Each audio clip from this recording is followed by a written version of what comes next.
Police अधीक्षक महोदय के निर्देशन में बिठौली चौकी का लोकार्पण हुआ है, जिसमें चौकी के संभ्रांत व्यक्ति और जन सहयोग के माध्यम से यह निर्मित की गई है। इस चौकी के अंतर्गत 12 ग्राम, 16 राजस्व ग्राम तथा 57 मजरे जात, कुल निवास इसमें 50,000 है। जान माल की सुरक्षा की दायित्व हेतु पूरे यहाँ 1 इंस्पेक्टर तथा 5 कांस्टेबल, 1 हेड कांस्टेबल नियुक्त किए गए हैं।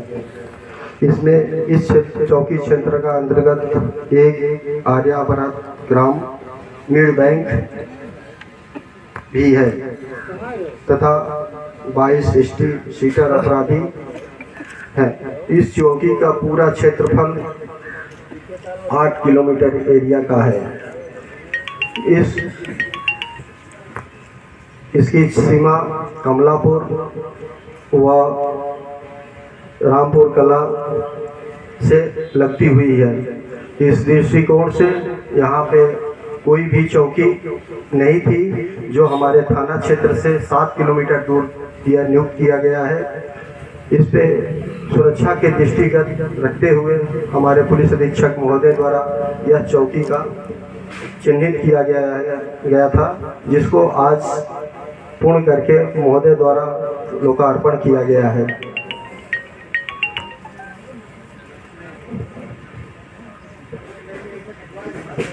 अब मैं चाहूँगा कि कोई यदि ग्राम सभा के तरफ से कोई बोलना चाहे तो बोले।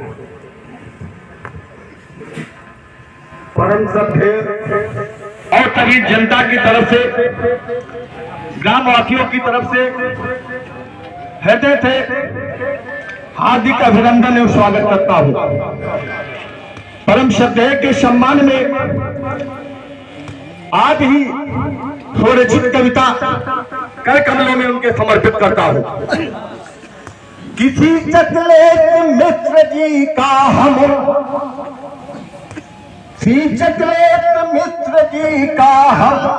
सब अभिनंदन करते हैं और इनके आदर्शों की गाथा हृदय भाव से करते हैं। इनके आदर्शों की गाथा हृदय भाव से करते हैं। और कोई नहीं बड़ा छोटा है, जनमानस को प्यार दिया, जो भी गया न्याय मांगने, न्याय सहित सम्मान दिया, न्याय सहित सम्मान दिया। और सीतापुर जनपद का अपने भय से मुक्त समाज हुआ। एसपी साहब की दहशत से अपराधी थर्राते हैं और दुश्मन के सीने पर चढ़कर, दुश्मन के सीने पर चढ़कर विजय ध्वजा फहराते हैं। अपराधों पे लगे हो अंकुश, ऐसा कार्य अनूप किया।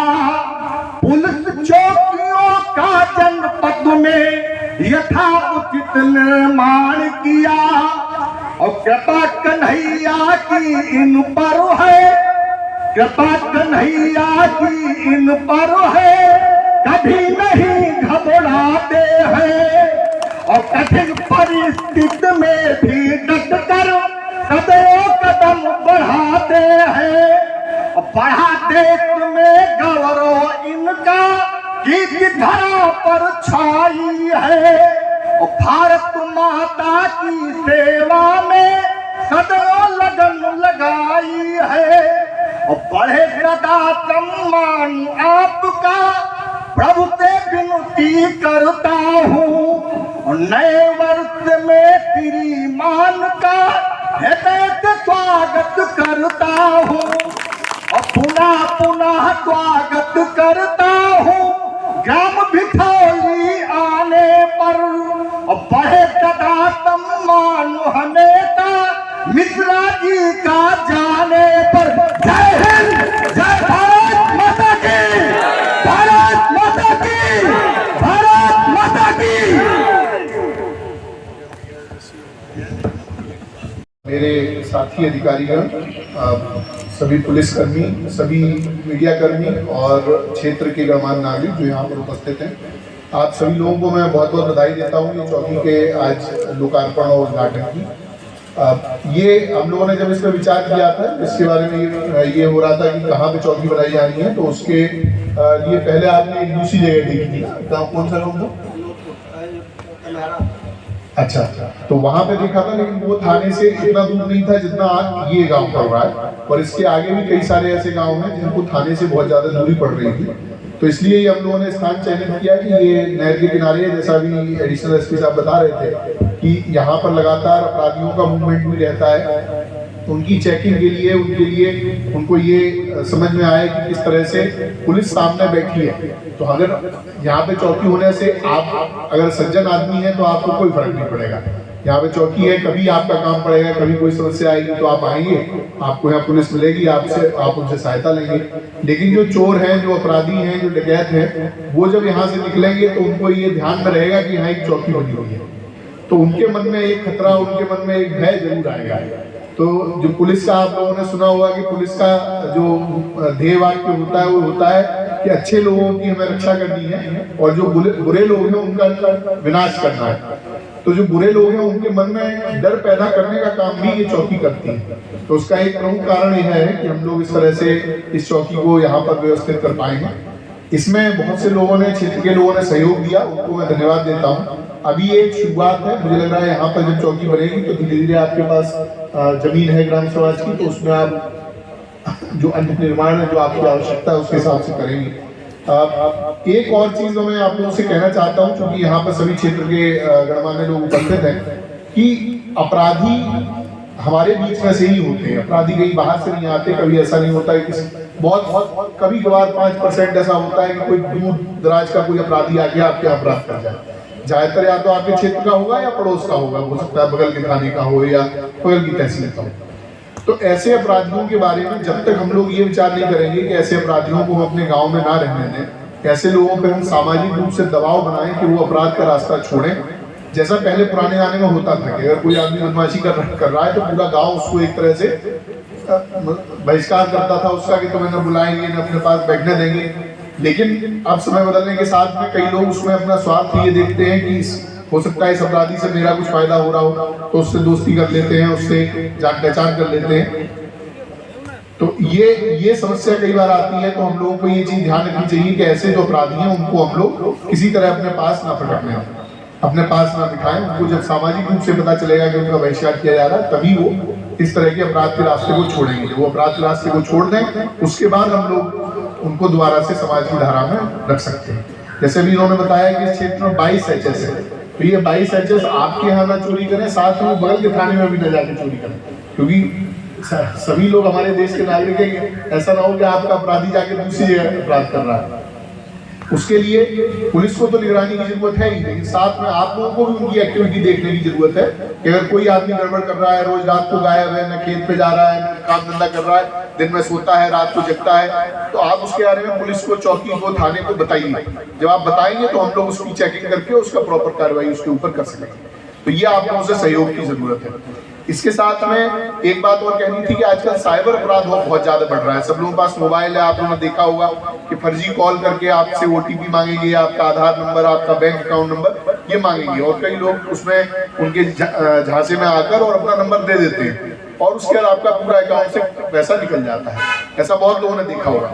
इसी तरह बहुत सारे ऐप चल रहे हैं जिसमें हमारे नए लोग आजकल जुड़े हुए हैं। लूडो है या तरह तरह के गेम खिलाने के नाम पे पहले 500 रुपये आपको जिताया जाएगा, फिर आपको बाद में उसमें पैसा आप हारना शुरू कर देंगे। तो कोई कंपनी आपको जिताने के लिए नहीं कंपनी चला रही है, वो अपना पैसा कमाने के लिए चला रही है। तो ऐसे सारे ऐप से, इस तरह की चीजों से दूर रहिए। जैसे पुराने जमाने में जब जुआ होता था तो फड़ में पैसा रखा जाता था, अब पेटीएम और गूगल पे से जाता है। तो इसलिए उसके बारे में ध्यान रखिए कि वो भी वैसा ही जुआ है जैसे पहले होता था। तो बस उसका रूप बदला है, तो आप लोगों को उससे समझने की जरूरत है कि उसमें ना पड़े। उसमें आपका पैसा अगर जाएगा तो उसको रिकवर कराना पुलिस के बस की बात भी ज्यादातर मामलों में नहीं हो पाती, क्योंकि वो पैसा इतनी जल्दी एक जगह से दूसरी जगह चला जाता है कि आप उसको ट्रेस नहीं कर सकते। तो ये जो हमारे नए साथी हैं उनसे मुझे कहना है कि इसका जरूर ध्यान रखिए। जो अवैध रूप से शराब बना रहे हो, अवैध रूप से जुआ करा रहे हो आपके गांव में, अवैध रूप से कोई अन्य एक्टिविटी कर रहे हैं, उन लोगों को आप लोग गांव के अपने सिस्टम से बाहर रखिए। तब उन लोगों को समझ में आएगा कि रास्ता सही नहीं है और वो रास्ता छोड़ के और एक अच्छे रास्ते पर अच्छे नागरिक बन के रहेंगे। इतनी छोटी सी बात कहनी थी। बाकी आप सभी लोग आज आए पुलिस के कार्यक्रम में, आप लोगों का बहुत बहुत धन्यवाद। SHO साहब ने कुछ आप लोगों के लिए चाय नाश्ते की, भोजन की व्यवस्था की होगी, तो सभी लोग वो करके जाइए। और फिर से आप लोगों को एक बार बधाई कि आपके क्षेत्र में ये चौकी बनी है, इसका भरपूर प्रयोग करिए। इसमें आइए, अपनी जो समस्या है, केवल FIR के अलावा बाकी सारे पुलिस संबंधी काम यहाँ से होंगे। और पुलिस के जो स्टाफ यहाँ पर है उनका भी, जो अभी एडिशनल साहब ने कहा था, मैं दूसरी बात को रिपीट करूंगा कि इस चौकी का उद्देश्य तभी सफल होगा जब आप यहाँ से जो क्षेत्र की जनता है उसकी सेवा करने में सफल होंगे। अगर क्षेत्रीय जनता की सेवा नहीं हो पाती है तो ये चौकी और ये सब बनाने का कोई फायदा नहीं। तो ये इन्हीं शब्दों के साथ मैं अपनी बात समाप्त करता हूँ। जय हिंद, जय भारत।